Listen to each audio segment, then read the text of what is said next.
ಮುಂದಿನ ಕಾಲರ್ಸ್ನ ನೋಡ್ತಾ ಹೋಗೋಣ. ಹಲೋ, ನಮಸ್ತೆ. ನಮಸ್ತೆ.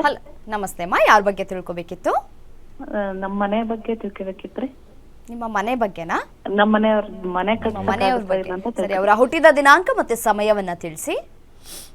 26/7/78 ಇಸ್ವಿ, ಸಂಜೆ 6:30.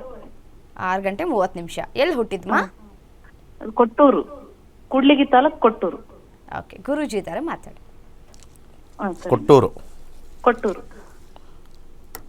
ಏನು ಕೇಳಬೇಕಾಯ್ತು? ಮನೆ ಕಟ್ಸ್ಕೊಳಕ್ ಆಗ್ತಿಲ್ಲ ಗುರುಜಿ. ಇವ್ರೊಬ್ರು ಟೀಚರ್, ಬರೇ ಸಾಲದ ಮೇಲೆ ಸಾಲನೆ ಮಾಡ್ಕೊಂತ ಇದಾರೆ. ಈ ಸಾಲ ಮೇಲೆ ನೀವು ಮನೆ ಬೇರೆ ಕಟ್ಟಬೇಕು ಅಂತ ಪ್ರೆಷರ್ ಆಗ್ತಾ ಇದ್ದೀರಾ?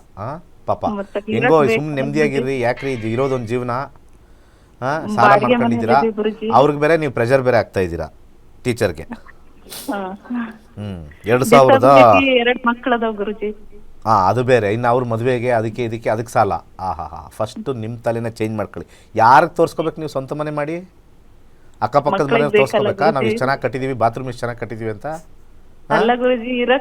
ಬೇರೆ ಏನು ಇರಕ್ ಮನೆ ಅಂತಂದ್ರೆ ಏನು ಅಂದ್ರೆ? ಈಗ ಏನು ಆಚೆ ಬೀದಿಲಿದ್ದೀರಾ? ಬೀದಿಯಿಂದ ಫೋನ್ ಮಾಡ್ತಾ ಇದ್ದೀರಾ? ಇಲ್ಲ ಗುರುಜಿ, ನಮಗೆ ಬದುಕಿರೋದು ನೆಮ್ಮದಿಯಾಗಿರಕ್ಕೆ, ಅರ್ಥ ಆಯ್ತಾ? ನೀವು ಮಾತಾಡ್ತಾ ಇರೋದು ತೋರ್ಪಡಿಕೆ ಜೀವನ. ಸ್ವಂತ ಮನೆ ಅಂತಂದರೆ ಅದಕ್ಕೆ ಎಷ್ಟು ಹಣ ಖರ್ಚಾಗುತ್ತೆ, ನಾವು ಬದುಕಿರೋದು ಎಷ್ಟು ದಿವಸ, ಅದಕ್ಕೆ ಎಷ್ಟು ಜಾಸ್ತಿ ಕಟ್ತೀವಿ, ಅದನ್ನು ಡಿವೈಡ್ ಮಾಡಿದ್ರೆ ಬಾಡಿಗೆ ಮನೆಯೇ ಚೀಪು ಇವತ್ತಿನ ಕಾಲದಲ್ಲಿ. ತುಂಬ ಜನ ಇದು ಲೆಕ್ಕ ಮಾಡ್ಕೊಳ್ಳಿ. ಒಂದು 30-40 ಸೈಟ್ ತೊಗೊಂಡು ಮನೆ ಕಟ್ಟಿ ಟೋಟಲ್ ಹೇಳೋದು ನಾನು ಟೋಟಲ್ ಮಾಡಿದಾಗ ಮಾಡ್ತಕ್ಕಂಥದ್ದು. ಆಯಿತು, ಜಾಗ ಇದ್ದಿದ ತಕ್ಷಣ ಅದು ಫ್ರೀಯಾಗಿ ಬರ್ತದೆ ಮನೆ? ಮತ್ತು ಯಾಕೆ ನಾನು ಈ ಮಾತು ಹೇಳಿದೆ ಅಂದರೆ, ಫಸ್ಟೇ ಹೇಳಿದ್ರೆ ಸಾಲ ಜಾಸ್ತಿ ಮಾಡ್ಕೊಂಡಿದ್ದಾರೆ ಅಂತ, ಅದ್ರ ಇದ್ರ ಮೇಲೆ ಅಂತಲೇ ನಾನು ನಿಮ್ಗೆ ಹೇಳ್ತಾ ಇರೋದು. ಸಾಲ ಮಾಡ್ಕೊಂಡಿದ್ದೀನಿ ಅಂದ್ರಲ್ರಿ ನೀವೇನೆ? ಸಾಲ ಮಾಡ್ಕೊಂತಾರ ಗುರುಜಿ, ಸುಮ್ನೆ ಏನ್ ಮಾಡೋದು? ಸುಮ್ನೆ ದುಂದು ವೆಚ್ಚ ಮಾಡ್ಕೊಂತಾರ. ಸುಮ್ಮನೆ ಮಾಡಬೇಕು ಅಂತಂದ್ರೆ ಒಂದು ಯಾರಿಗಾರು ಕೊಡೋದು, ಇಲ್ಲ ಅಂದ್ರೆ ಏನಾರು ಅವ್ರ ಚಟ ಇರಬೇಕು, ಅರ್ಥ ಆಯ್ತಾ? ಇಲ್ಲ ಅಂದ್ರೆ ನಿಮ್ದು ಯಾರೋ ಅವ್ರ ಕಡೆ ಇರೋ ಸಂಬಂಧಿಕರಿಗೆ ಬಹಳ ಪ್ರೀತಿ ಪಾತ್ರರಾಗಿ ಕೊಡೋವಂಥದ್ದು. ಈ ಮೂರಲ್ಲಿ ಯಾವ್ದಾದ್ರು ಒಂದಿರ್ತದೆ ಅಲ್ವಾ? ಹೌದು ಗುರುಜಿ. ಆ ಮೂರಲ್ಲಿ ಯಾವ್ದಾರು ನೀವು ನಾನು ತಗೋಬೇಕು ಆಯ್ಕೆ? ಇಲ್ಲ ಗುರುಜಿ, ಚಟನೂ ಇದೆ, ಸ್ವಲ್ಪ ದುಂದು ವೆಚ್ಚಗಳು ಮಾಡ್ಕೊಂತಾರ. ಇದು ಸರ್ವೇ ಸಾಮಾನ್ಯ, ಜ್ಯೋತಿಷದಲ್ಲೇ ಹೇಳ್ಬೇಕು ಅಂತಲ್ಲ, ಸಾಮಾನ್ಯವಾಗಿ ಗೊತ್ತಿರುತ್ತೆ. ಮಂಗಳ 8ನೇ ಮನೆ ಇರ್ತಕ್ಕಂಥದ್ದು. ಇದಾದ ನಂತರ ಮಂಗಳ ಮುಗಿಯುತ್ತೆ 2028 ಡಿಸೆಂಬರ್ಗೆ. ರಾಹು ಪ್ರಾರಂಭವಾಗುತ್ತೆ 7ನೇ ಮನೆ.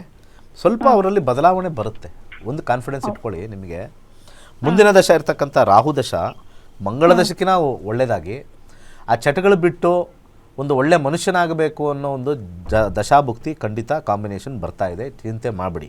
ಯಾಕೆಂದರೆ ನಕ್ಷತ್ರದಲ್ಲಿ 7-8 ಮತ್ತು ಉಪನಕ್ಷತ್ರದಲ್ಲಿ 7-6-9 ಈಗಿರ್ತಕ್ಕಂಥ ಮಂಗಳದಲ್ಲಿ 8 ಬರ್ತಾ ಇದೆ, ಉಪನಕ್ಷತ್ರದಲ್ಲಿ 8 ಹೋಗಿ 7 ಬರ್ತಾ ಇದೆ. ಒಬ್ಬ ಕೆಟ್ಟದಾಗಿರ್ತಕ್ಕಂಥ ಮನುಷ್ಯ ಒಂದು 50% ಒಳ್ಳೇದಾಗ್ತಕ್ಕಂಥ ಒಂದು ಸಾಧ್ಯತೆ ಇಲ್ಲಿ ತೋರಿಸ್ತಾ ಇದೆ. ಟೆನ್ಷನ್ ತೊಗೋಬೇಡಿ. ಮನೆ ಕಟ್ಟೋ ವಿಚಾರದಲ್ಲಿ 4 ಅನ್ನೋ ಒಂದು ಕಾಂಬಿನೇಷನ್ ಬರೋದ್ರಿಂದ ಫಸ್ಟು ಸಾಲಗಳೆಲ್ಲ ಇರೋದನ್ನು ತೀರಿಸಿ, ರಾಹುದಶ ಗುರುಭುಕ್ತಿಯಲ್ಲಿ ಸಾಲವನ್ನು ಪಡಿತಕ್ಕಂಥದ್ದು 6ನೇ ಮನೆ ತೋರಿಸ್ತಾ ಇದೆ. ಲೋನ್ಗೆ ಹೋಗಿ ಮಾಡ್ತಕ್ಕಂಥದ್ದು 2 ರಿಂದ 3 ವರ್ಷ ಆದಮೇಲೆ ಮಾಡಿ. ಇದೆಲ್ಲ ಝೀರೋ ಮಾಡಿಕೊಂಡು ನೋಡಿಕೊಂಡು ಕೈ ಹಾಕಿ.